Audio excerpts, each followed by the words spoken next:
Assalamualaikum warahmatullahi wabarakatuh. Perkenalkan saya Ahmad Rahmadani Kafa dengan NIM 2336025. Saya adalah mahasiswa Prodi Sistem Informasi Fakultas Ilmu Komputer Universitas Pasir Pangarayan. Jadi dalam video ini saya akan mengerjakan sebuah tugas dalam mata kuliah Mobile Teknologi yang diampu oleh dosen Ibu Urfi Utami MKOM. Dalam video ini saya akan menjelaskan sejarah atau evolusi jaringan seluler dari jaringan 1G hingga jaringan 5G. Untuk yang pertama yaitu jaringan 5G ini singkatnya ini masih bersifat suara analog. Kemudian 2G sudah bisa mengakses digital atau SMS. Jaringan 3G ini sudah bisa menggunakan mobile internet. Dan jaringan 4G ini sudah bisa mengakses seperti streaming yang HD. Dan jaringan 5G ini sudah masuk ke era baru untuk saat ini. Kemudian kita masuk ke selanjutnya yaitu generasi pertama 1G, awal era komunikasi suara bergerak. Atau enggak sejarah, yaitu pada tahun 1981, NMT Nordic Mobile Telephone ini diluncurkan di Skandinavia menjadi jaringan seluler komersial pertama di dunia. Kemudian pada tahun 1983, MPS Advanced Mobile Phone System ini diluncurkan di Amerika Serikat, membuka era telepon genggam bagi publik. Yang ketiga pada tahun 1980-an, ekspansi global, teknologi 1G ini menyebar ke berbagai negara menjadi fondasi industri telekomunikasi yang modern. Untuk karakteristik dan keterbatasan, jaringan 1G ini menggunakan teknologi transmisi analog, ini hanya mampu mengirimkan sinyal suara. Meski revolusioner pada masanya, generasi ini memiliki sejumlah kelemahan mendasar, yaitu 3 kelemahannya, yaitu hanya bisa memuat suara, tidak ada dukungan atau data atau pesan teks. Yang kedua ini intervensi tinggi, kualitas suara ini rentan gangguan dan noise pada sinyal analog. Yang ketiga ini adalah keamanan yang masih bersifat rendah, cakapan ini mudah disadap karena tidak ada enkripsi yang digital. Oke, selanjutnya kita masuk ke generasi kedua. Generasi kedua ini adalah jaringan 2G, ini era digital dan revolusi SMS. Memasuki awal tahun 1990-an, ini dunia telekomunikasi mengalami lompatan besar dengan hadirnya jaringan digital. Ini merupakan transisi dari analog ke digital. Ini adalah perubahan fundamental yang melahirkan budaya komunikasi yang baru. Kualitas suara digital ini adalah konversi ke sinyal digital secara drastis. Ini meningkatkan kejernihan suara dan mengurangi gangguan, memberikan pengalaman bicara yang jauh lebih bersih dibanding era analog. Kemudian kelahiran SMS dan MMS, Short Message Service atau SMS, ini mengubah cara manusia berkomunikasi. Pesan singkat menjadi fenomena global diikuti MMS yang memungkinkan pengiriman gambar dan media. Yang ketiga, standar GSM global. Global System for Mobile Communication GSM menjadi standar dominan yang diadopsi lebih dari 200 negara. Ini menciptakan ekosistem komunikasi global yang saling terhubung. Kemudian kita masuk ke generasi ketiga adalah jaringan 3G. Ini internet di genggaman tangan. Diluncurkan pada awal 2000-an, jaringan 3G ini membawa revolusi terbesar sejak kelahiran telepon seluler. Tes internet mobile dengan kecepatan unduh hingga 2 Mbps.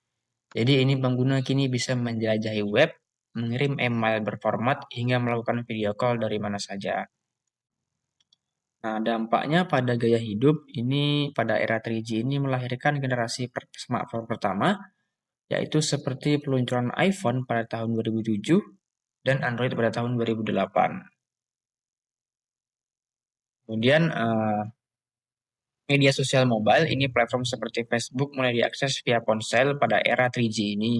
Kemudian yang kedua, sudah bisa menggunakan peta dan GPS, navigasi real time dan menjadi fitur unggulan pada smartphone. Yang ketiga, pada era 3G ini kita sudah bisa melakukan musik streaming awal, seperti layanan musik streaming pertama mulai bermunculan. Kemudian kita masuk pada generasi keempat, yaitu jaringan 4G LTE, era streaming dan konektivitas super cepat. Mulai populer pada tahun akhir 2000-an hingga awal 2010-an, jaringan 4G LTE ini long term evolution, ini menghadirkan kecepatan unduh hingga 100 Mbps. Ini peningkatan 50 kali lipat dibanding 3G. Nah, ini menjadi fondasi bagi ekonomi digital modern saat ini. Streaming video HD dan 4K sudah tersedia pada jaringan 4G. Platform seperti YouTube, Netflix, dan GoPlay berkembang pesat. Pengguna bisa menikmati konten video berkualitas tinggi tanpa buffering atau lag dimanapun mereka berada. Kemudian yang kedua, kita bisa melakukan konferensi video berkualitas seperti Zoom, Google Meet, dan platform serupa menjadi alat kerja sehari-hari. Didukung bandwidth 4G yang cukup untuk video HD dua arah secara bersamaan. Kemudian yang ketiga adalah e-commerce dan fintech. Kita bisa melakukan belanja online, pembayaran digital, dan layanan keuangan berbasis aplikasi. Ini mulai meledak popularitasnya. Ini mengubah perilaku konsumen secara permanen di seluruh dunia. Kemudian yang keempat adalah mobile gaming online. Game online multiplayer di ponsel ini menjadi industri raksasa. Latensi rendah 4G ini memungkinkan pengalaman gaming kompetitif yang sebelumnya hanya ada di PC atau konsol. Dan pada generasinya adalah generasi kelima, ini adalah jaringan 4G. Bahkan ini masa depan konektivitas super cepat dan cerdas. Keunggulan dari jaringan 5G ini, kecepatan unduhan ini bisa mencapai 20 Gbps. Kecepatan ini 100 kali lebih cepat dari jaringan 4G sebelumnya. Kemudian aplikasi dan potensi inovasi. Dengan latensi mendekati 0 dan kecepatan luar biasa, 5G ini membuka pintu bagi teknologi yang sebelumnya hanya ada di imajinasi. Berbagai industri siap bertransportasi secara fundamental. Industri yang pertama adalah kendaraan otonom. Mobil tanpa mengemudi berkomunikasi real-time dengan infrastruktur jalan dan kendaraan lainnya. Yang kedua adalah AR dan VR yang imersif. Ini pengalaman augmented dan virtual reality tanpa hambatan latensi untuk hiburan dan industri. Yang ketiga adalah telemedicine canggih, yaitu operasi bedah jarak jauh oleh robot yang dikendalikan dokter dari ribuan kilometer jauhnya. Jadi yang keempat adalah Internet of Things atau IoT. Ini miliaran perangkat pintar terhubung dari rumah cerdas hingga kota pintar yang terintegrasi. Itulah tadi sejarah dari jaringan, mulai dari jaringan 1G hingga jaringan 5G. Sekian dari saya. Mohon maaf apabila ada kesalahan dalam penyampaian materi dalam video ini. Saya akhiri. Wassalamualaikum warahmatullahi wabarakatuh. Di sini awal mula sejarah Android dari awal hingga dominasi global. Pada tahun 2003, 4 orang visioner, Andy Rubin, Rick Miner, Nick Sears, dan Chris White, ini mendirikan perusahaan yang bernama Android Inc. di California. Ide awalnya sederhana namun ambisius, di mana pada awalnya ini membangun sistem operasi cerdas untuk kamera digital yang terhubung ke internet. Namun angin perubahan datang lebih cepat dari dugaan.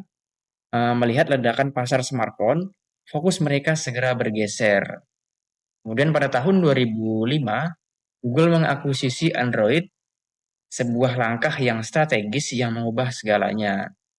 Jadi di bawah Google ini, visi Android bertransformasi menjadi platform mobile yang terbuka yang bisa digunakan oleh siapa saja. Jadi rangkumannya adalah Android ini berdiri pada tahun 2003, kemudian pada tahun 2005 ini diakuisisi oleh Google, dan fokus awalnya merupakan sistem operasi yang digunakan untuk kamera digital.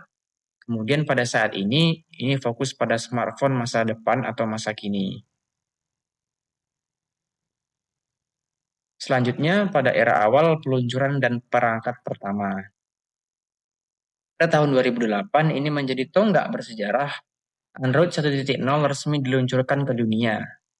Ini diiringi hadirnya perangkat Android pertama yaitu HTC Dream atau yang kita kenal sebagai T-Mobile atau J1.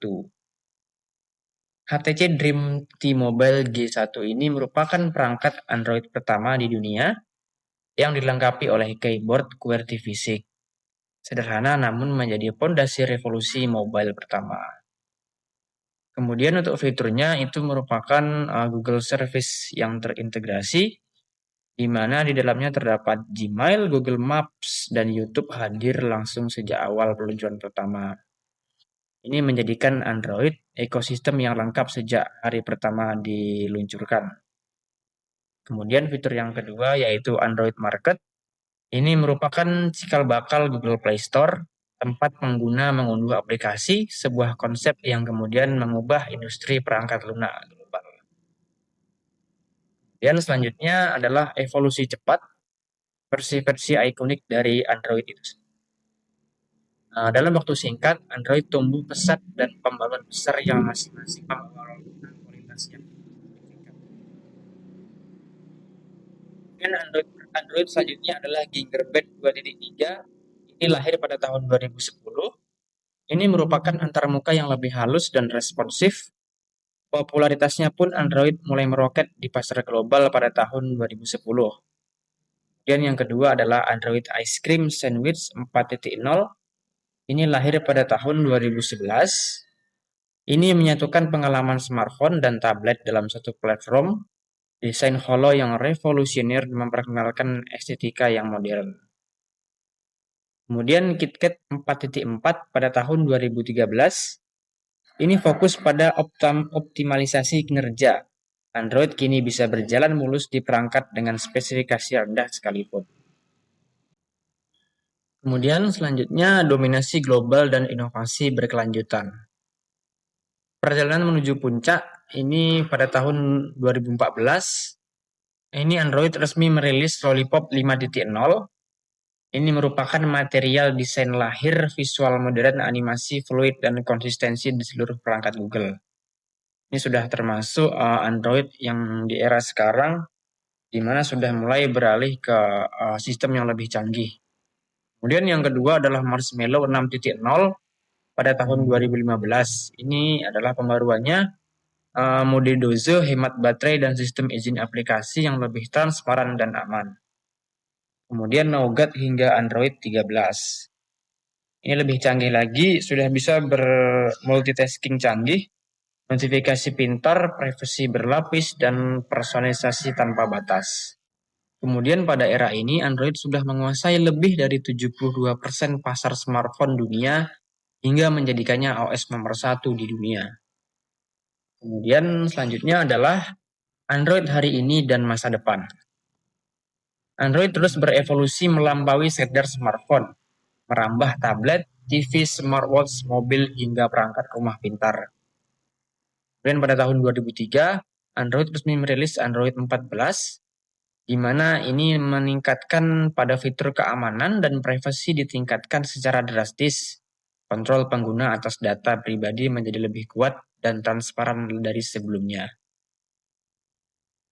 Kemudian versi selanjutnya adalah versi Android 15, ini dirilis pada tahun 2024. Ini sudah lebih canggih lagi, memiliki peningkatan pada integrasi AI yang lebih dalam, pengalaman lintas perangkat yang mulus, dan peningkatan performa beserta layar yang adaptif. Dan ekosistem terbuka, ribuan produsen perangkat di seluruh dunia berinovasi di atas platform Android, mendorong keberagaman dan aksesibilitas teknologi global. Demikian sejarah Android dari masa lalu atau dari masa lahirnya hingga masa kini. Mohon maaf apabila ada kata-kata yang salah. Wassalamualaikum warahmatullahi wabarakatuh.